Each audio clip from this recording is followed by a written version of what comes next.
ইসরো আরেকটি বড় সাফল্য অর্জন করেছে।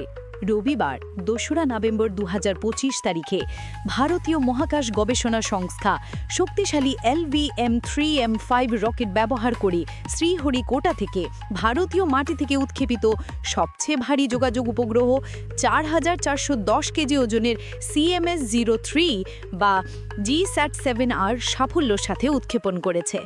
এই মাল্টিব্যান্ড উপগ্রহ ভারতের কৌশলগত ক্ষমতাগুলির জন্য একটা গেম চেঞ্জার।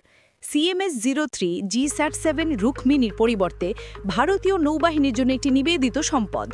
এর প্রাথমিক ভূমিকা হল সমগ্র ভারত মহাসাগর অঞ্চলে জাহাজ, সাবমেরিন, বিমান এবং ম্যারিটাইম অপারেশন সেন্টারগুলিতে সুরক্ষিত, উচ্চ ক্ষমতা সম্পন্ন এবং রিয়েল টাইম ভয়েস, ডেটা এবং ভিডিও লিঙ্ক সরবরাহ করা।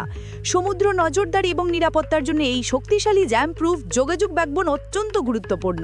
সফল উৎক্ষেপণটি বাহুবলী নামে পরিচিত LVM-3 লঞ্চ ভেহিকলে বর্ধিত পেলোড ক্ষমতা এবং নির্ভরতাকেও যাচাই করে। এই মিশনে গুরুত্বপূর্ণ একটি প্রযুক্তিগত অগ্রগতি দেখানো হয়েছে।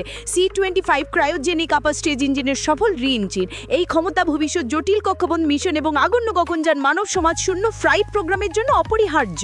এই ৫০০ কোটি টাকার মিশনটি অত্যাধুনিক মহাকাশ প্রযুক্তির আত্মনির্ভর আর যেই ভারতের অঙ্গীকারকে তুলে ধরে, যার কৌশলগত প্রতিরক্ষার সুবিধা এবং দূরবর্তী অঞ্চলের জন্য ডিজিটাল কানেক্টিভিটি এবং দুর্যোগ ম্যানেজমেন্টের মতো সমর্থন বহন করে।